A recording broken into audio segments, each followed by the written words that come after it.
Boa tarde a todos. Antes de mais, gostaria de cumprimentar o público aqui presente, também a minha colega Emeline Oliveira, e agradecer também à equipa que organizou esta conferência a possibilidade de realizar a minha comunicação. Eu sou doutorando em Processo Civil na Universidade Nova e, portanto, vou abordar um tema que me pareceu interessante, que são as declarações de parte, um novo meio de prova que foi introduzido no Código de Processo Civil de 2013 e relacioná-lo com o princípio da igualdade de armas. Quanto à minha apresentação, importa, em primeiro lugar, ter em conta o artigo 466 do novo Código, que permite, essencialmente, o quê? Que qualquer das partes no processo civil, portanto, quer o autor, quer o réu, prestem declarações sobre factos favoráveis. Factos esses em que tenham intervindo pessoalmente ou de que tenham conhecimento direto. É chamar aqui prova por declarações de parte, este novo meio de prova que eu vou abordar. Essencialmente, a doutrina trata este novo meio de prova como uma inovação do Código de 2013 em homenagem ao direito à prova e considera um verdadeiro meio de prova que não está previsto na lei substantiva. Portanto, se for analisar o Código Civil Português, efetivamente não encontramos nenhuma referência às declarações de parte. Também é de referir que o Código anterior, o Código revogado de 1961, apenas permitia que a parte prestasse esclarecimentos sobre a matéria de facto sem qualquer finalidade probatória ou que depusesse sobre factos desfavoráveis. Este depoimento visava essencialmente a obter a confissão da parte. Havia também uma tendência jurisprudencial na vigência do Código anterior, que era rejeitar a possibilidade de a parte prestar um depoimento fora, portanto, do chamado depoimento de parte, e os factos que não fossem confessórios não podiam ser valorados pelo Tribunal. Isto era uma corrente jurisprudencial adotada pelo Tribunal Constitucional, só vou referir aqui rapidamente o Acórdão 504 de 2004 e depois pela relação e pelo Supremo. A relação à nossa segunda instância, o Supremo Tribunal de Justiça, o topo dos tribunais judiciais. Qual é que é o problema? O problema que se colocou foi de saber se estas declarações não deveriam ser valoradas. Porque, efetivamente, havia muitas situações em que, efetivamente, havia um depoimento de parte, mas a parte falava de alguns factos que não eram confessórios. Deveríamos ter estes factos em consideração para o processo ou não. Aí surgiu outra corrente jurisprudencial e doutrinal que defendia a possibilidade de estas declarações serem valoradas pelo juiz como se fosse um meio de prova atípico. Ou seja, tínhamos de olhar para o código, ver que não havia uma enumeração esgotante dos meios de prova e que em determinados litígios era essencial a parte que as declarações de parte fossem tidas em consideração, sob pena de a parte que as puxava não pudesse obter uma sentença favorável. Muitas vezes aquelas declarações era o único meio de provar determinados factos que não podiam ser provados por outros meios de prova, por exemplo, por documentos, por perícia ou por testemunhas. Portanto, aqui deveria haver uma valoração. E assim, na proposta de lei número 113/12, que foi a proposta que veio procurar revogar o Código anterior e aprovar o novo Código de Processo Civil para Portugal, foi consagrado no preâmbulo a possibilidade de as partes prestarem declarações em audiência sobre determinados factos em que tivessem intervindo pessoalmente, quando tal diligência se justificasse. Portanto, aqui sempre uma apreciação casuística, que seriam livremente valoradas pelo juiz. Na parte em que não representasse a confissão. Esta ideia passou, como eu referi, para o artigo 466, que depois veio com a Lei 41 de 2013, de 26 de junho, introduzir as declarações de parte como meio de prova expressamente previsto no Código de Processo Civil Português, e tinha uma redação igual à da proposta de lei.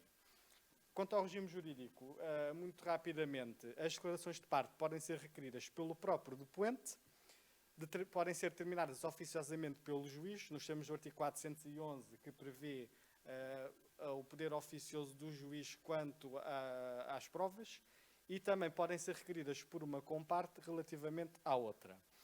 É aqui também interessante reparar que as declarações de parte podem ser requeridas até ao momento processual mais tardio do que os restantes meios de prova, até ao final da discussão em primeira instância. A igualdade de armas, que eu vou falar mais à frente, impõe, contudo, que seja dado conhecimento à outra parte dessas declarações ou que seja ouvida quando essas declarações sejam prestadas em audiência final. O objeto deve ser indicado, portanto, o juiz não pode aceitar declarações de parte sem saber a que factos é que o depoente se quer referir e está sujeito à livre apreciação do juiz, portanto, estas declarações. Quanto a esta questão, importa ter em conta que, quanto ao valor probatório, podem servir para clarificar outros meios de prova, podem servir como prova subsidiária ou podem servir para provar um facto quando esse facto não possa ser provado por outro meio.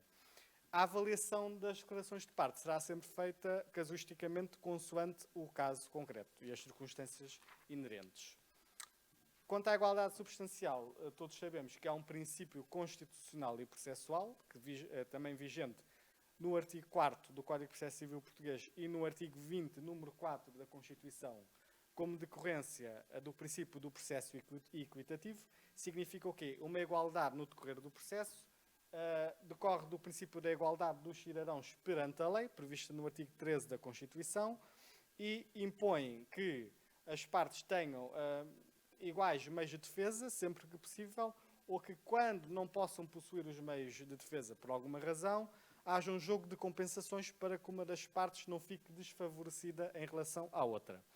Também não pode haver discriminações arbitrárias nem desproporcionadas no que se refere à produção de prova. Vou agora analisar dois casos que, quanto a mim, indicam que há alguma desigualdade substancial de armas no regime das declarações de parte. Imaginemos um processo civil em que há portanto, um caso de responsabilidade civil extracontratual, nomeadamente, podemos dizer, resultante de acidente de viação, sem testemunhas, em que o autor é o lesado. E a ré é a seguradora do único veículo responsável pelo acidente, havendo um contrato de seguro válido. O que é que acontece neste caso? Se o autor quiser provar um determinado facto favorável, como não tem testemunhas do acidente, só pode provar esse facto nas declarações de parte. Ao passo que a ré tem dois meios de prova ao seu dispor para provar factos favoráveis. Em primeiro lugar, pode prestar declarações na pessoa do seu legal representante. Em segundo lugar, pode usar o depoimento testemunhal do condutor do veículo para provar o facto favorável. Portanto, aqui existe uma desigualdade quantitativa quanto aos meios de prova que se pode utilizar para provar factos favoráveis. E a questão que eu coloco é, havendo livre valoração, portanto, porque tanto as declarações de parte como o documento testemunhal estão sujeitos à livre valoração,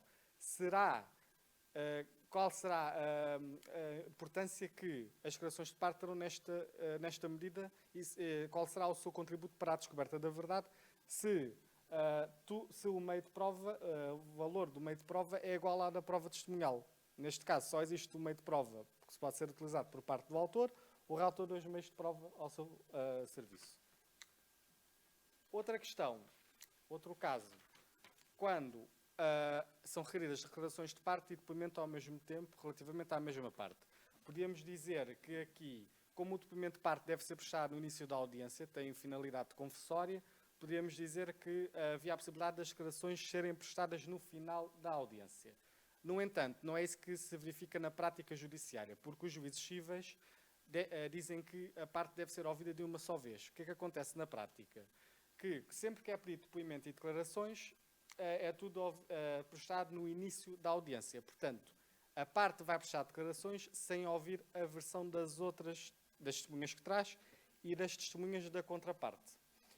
E a parte contrária vai ser favorecida porque vai falar depois de ouvir as versões das testemunhas da contraparte e das testemunhas que ela trouxe, depois de ouvir toda a prova produzida, pelo simples facto de não ter sido pedido o seu depoimento.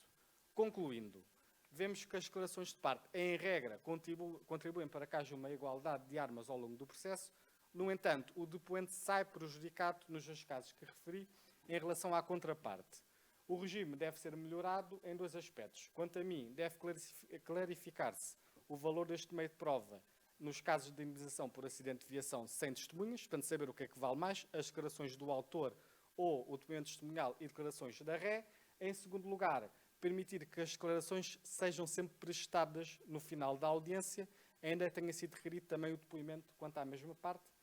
Aqui, se houver este aprofundamento, este melhoramento deste regime, creio que as declarações de parte efetivamente vão prosseguir a igualdade substancial. Era isto que queria analisar. Muito obrigado pela atenção.